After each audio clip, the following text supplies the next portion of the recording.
मैंने अपने जीवन से संन्यास लिया है अपने समाज के लिए।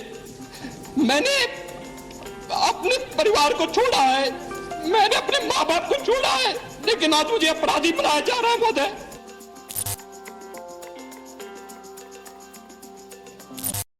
दोस्तों, 2024 का लोकसभा इलेक्शन अब ज्यादा दूर नहीं है। मुश्किल से 9 महीने ही बचे हैं। हर चौक चौराहों पर ये चर्चा शुरू हो गई है कि 2024 में देश का पीएम कौन बनेगा। अलग अलग मीडिया हाउस इस क्वेश्चन को लेकर सर्वे भी करा रहे हैं। वैसे तो पीएम फेस को लेकर अलग अलग लोगों में अलग अलग राय है।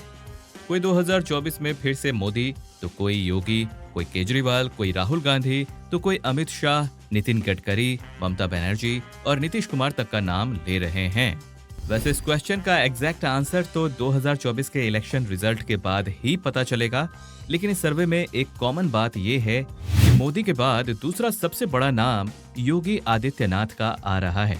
इसके पीछे एक बड़ा रीजन ये भी है कि 2024 में मोदी जी की उम्र 74 साल हो जाएगी और बीजेपी में एक इनफॉर्मल रूल है कि उसमें 75 साल होते ही लीडर को मार्गदर्शक मंडल में बैठा दिया जाता है और उनकी जगह किसी यंग लीडर को मौका दिया जाता है। अगर यह रूल पीएम मोदी पर भी अप्लाई हुआ, फिर तो देश को कोई नया पीएम जरूर देखने को मिलेगा। और इस पीएम की रेस में यूपी के fire brand CM Yogi Adityanath number 1 पर हो सकते हैं। तो आज की इस वीडियो में हम इसी बात की पड़ताल करेंगे कि क्या योगी आदित्यनाथ 2024 में पीएम के असली दावेदार हैं। क्या पॉसिबिलिटीज है कि वो पीएम बन सकते हैं। इस वीडियो में हम उनकी popularity, winning chances, community wise लोगों के सपोर्ट, पार्टी का इंटरनल सपोर्ट, यूपी में योगी के रूल ऑफ लॉ से लेकर फॉलोअर्स और हेटर्स के व्यू तक सारी बातें जानेंगे। पॉपुलैरिटी पैरामीटर्स पर अगर बात की जाए तो पीएम मोदी और यूपी के सीएम योगी दोनों काफी सिमिलर माने जाते हैं। मोदी की पॉपुलैरिटी से तो कोई भी इनकार नहीं कर सकता, भले ही वो मोदी का हेटर ही क्यों ना हो। पर अगर बात करें योगी की, तो इंडिया टुडे ग्रुप्स में मूड ऑफ नेशन सर्वे में सीएम योगी को लगातार 4 बार बेस्ट परफॉर्मिंग सीएम का खिताब मिला है।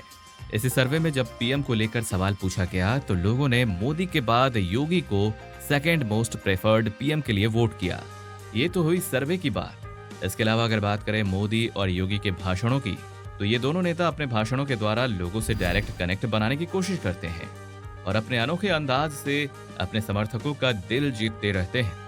बात अगर योगी जी के पॉलिटिकल करियर की करें तो 1998 में जब योगी आदित्यनाथ फर्स्ट टाइम गोरखपुर से एमपी चुने गए थे तो उनकी उम्र मात्र 26 साल थी और इसके बाद उन्होंने कभी पीछे मुड़ के नहीं देखा और गोरखपुर से ही 5 बार लगातार एमपी चुने जाते रहे हैं और 2017 में फाइनली यूपी के सीएम चुने गए।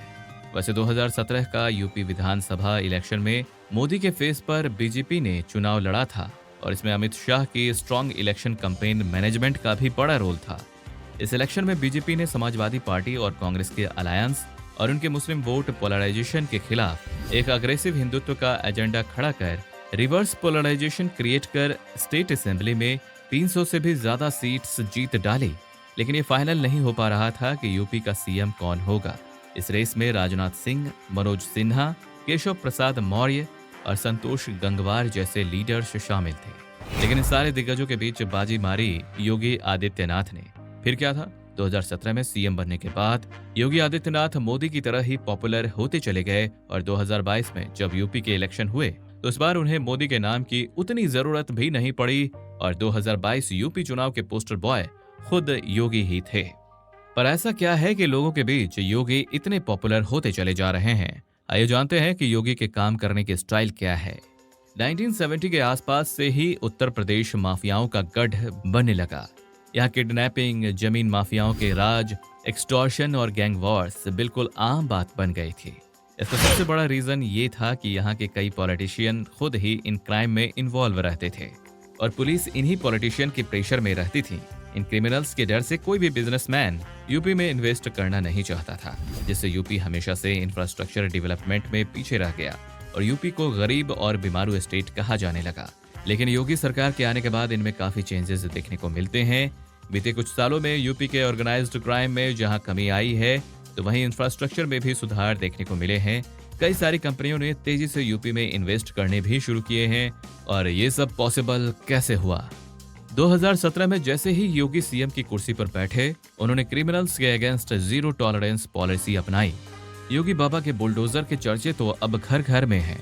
इंडियन एक्सप्रेस की एक रिपोर्ट के अनुसार 2017 में जब से योगी ने चार्ज लिया है, तब से हर रोज पुलिस एनकाउंटर में कम से कम एक की मौत जरूर होती है। हालांकि कई पॉलिटिकल एक्सपर्ट्स ये भी कहते हैं कि पॉपुलर होने के चक्कर में कई सारे फेक एनकाउंटर्स भी किए जा रहे हैं और स्टेट्स में कोई रूल ऑफ लॉ नहीं बचा है। अभी 2023 में ही एक बड़े गैंगस्टर आतिक अहमद का एनकाउंटर काफी चर्चा में रहा था। एक समय था जब उत्तर प्रदेश को दंगा प्रदेश कहा जाता था, लेकिन एनसीआरबी की रिपोर्ट ये बताती है कि योगी के आने के बाद यूपी में दंगों की संख्या नेशनल एवरेज से भी कम हो गई है।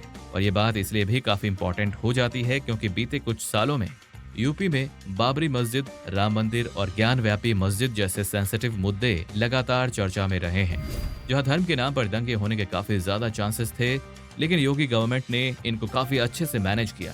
अगर इंफ्रास्ट्रक्चर की बात करें तो आज यूपी के 12 सिटीज में मेट्रो और 5 इंटरनेशनल एयरपोर्ट डेवलप किए जा रहे हैं। आज के डेट में यूपी में देश के सबसे ज्यादा 13 एक्सप्रेसवेज हैं। यूपी के रिलीजियस साइट्स को भी नए तरीके से डेवलप किया जा रहा है, जिससे यहाँ के रिलीजियस टूरिज्म को काफी बूस्ट मिला है और रोजगार के साधन भी बढ़े हैं। अगर हेल्थ सेक्टर की बात की जाए तो नीति आयोग की एक रिपोर्ट के अनुसार इंडिया के बड़े राज्यों में यूपी हेल्थ सेक्टर में सबसे तेजी से इम्प्रूवमेंट करने वाला पहला राज्य बन गया है।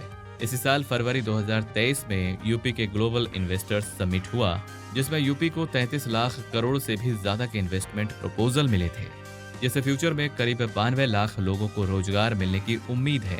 आखिर ये सारा कुछ वैसे तो नहीं हुआ होगा, तो इसके पीछे योगी की मजबूत इच्छा शक्ति दिखाई देती है। हालांकि ये तो हुई डेवलपमेंट और योगी की पॉपुलैरिटी की बात, पर दूसरी तरफ विपक्षी पार्टियां अक्सर योगी सरकार पर इल्जाम लगाती हैं कि वे बुलडोजर और एनकाउंटर की आड़ में माइनॉरिटीज को दबा रहे हैं और क्राइम को छिपा रहे हैं। बीते 6 सालों में योगी पर हिंदू आइडियोलॉजी को बढ़ावा देने के आरोप लगातार लगाए जाते रहे हैं, लेकिन योगी जी हमेशा इन आरोपों को अपना स्ट्रेंथ बनाने में कामयाब रहे हैं। यही वजह है कि 2022 के विधानसभा और 2023 के निकाय चुनाव में भी बीजेपी ने शानदार जीत दर्ज की। दूसरी तरफ योगी सरकार ने इन आरोपों के बीच अपने गवर्नेंस और एडमिनिस्ट्रेशन से एक शानदार डेवलपमेंट मॉडल का एग्जाम्पल सेट किया है। लेकिन अब सवाल ये उठता है कि क्या ये सारे रीजंस योगी के पीएम बनने के लिए काफी हैं, या अब इस खेल में वो अभी नए हैं? तो आइए जानते हैं कि आखिर योगी के पीएम बनने के रास्ते में क्या क्या बैरियर्स हैं। जैसा कि हम सब जानते हैं कि योगी ने अपना जो इमेज बनाया है, उसके पीछे सबसे बड़ी वजह है उनका हिंदू हार्ड लाइनर एजेंडा। लेकिन यही उनके पीएम की राह में सबसे बड़ी अड़चन खड़ी कर सकती है। उनका भगवा वेशभूषा कहीं न कहीं उनके सारे डेवलपमेंट और एडमिनिस्ट्रेशन को पीछे छोड़ सबसे पहले उनका हिंदुत्व वाला चेहरा सामने लाता है, जो कि यूपी और कुछ स्टेट्स में तो चल सकता है, लेकिन अगर वे पीएम बनते हैं तो उनका ये भगवा चोला भारत जैसे बड़े और डाइवर्स देश को वर्ल्ड फोरम्स में भारत के सेक्युलर इमेज को कमजोर करने का काम कर सकती है। और ये भारत के संविधान का बेसिक स्ट्रक्चर जो कि सेक्युलरिज्म का जिक्र करता है, तो उसके हिसाब से भी थोड़ी अटपटी सी दिखती है, क्योंकि देश को रिप्रेजेंट करने वाला ही अगर किसी खास वेशभूषा में रहेगा तो हो सकता है कि कईयों को ये अच्छी बात लगे, पर कईयों को नापसंद भी हो सकता है। हालांकि अगर देखें तो मोदी के पीएम बनने से पहले भी उनके स्ट्रॉन्ग हिंदुत्व एजेंडे को लेकर नेशनल और इंटरनेशनल लेवल पर कई मुद्दे उठाए गए हैं, लेकिन पीएम बनते ही उन्होंने अपने इस हार्ड लाइनर हिंदुत्व को थोड़ा सॉफ्ट लाइन की तरफ ले गए। अब देखना है कि क्या योगी आदित्यनाथ भी फ्यूचर में ऐसा कर पाएंगे और खुद को एक पैन इंडिया लीडर के रूप में साबित कर पाएंगे। इसके अलावा योगी की पीएम की रेस में दूसरा सबसे बड़ा रोड़ा उनके अपने ही पार्टी के लीडर्स भी हो सकते हैं, क्योंकि अभी अगर बीजेपी की बात करें तो यहाँ नितिन गडकरी, अमित शाह, राजनाथ सिंह और शिवराज सिंह चौहान जैसे काफी मजे हुए लीडर्स हैं। तो जाहिर है कि पार्टी हाईकमांड अगर पीएम के लिए योगी के नाम को सामने लाती है तो उसे कई सारे सवालों का जवाब देना होगा। जैसे अगर योगी 2 टर्म से लगातार सीएम हैं, तो वहीं मध्य प्रदेश के शिवराज सिंह चौहान लगातार 15 सालों से सीएम पद पर कायम है। अगर योगी गुड गवर्नेंस में माहिर हैं, तो नितिन गडकरी उनसे कहीं कम नहीं है। और अगर बात की जाए अमित शाह की, तो मोदी के बाद अभी देश के नंबर 2 तो वही हैं। अभी हाल ही में वरिष्ठ पत्रकार शरत प्रधान की एक किताब आई है, जिसमें उन्होंने दावा किया है कि जिस तरह से योगी यूपी चला रहे हैं और उनकी लोकप्रियता बढ़ रही है, वो अमित शाह को रास नहीं आ रहा। वो लिखते हैं कि 2024 के बाद यूपी में बड़ा खेल हो सकता है।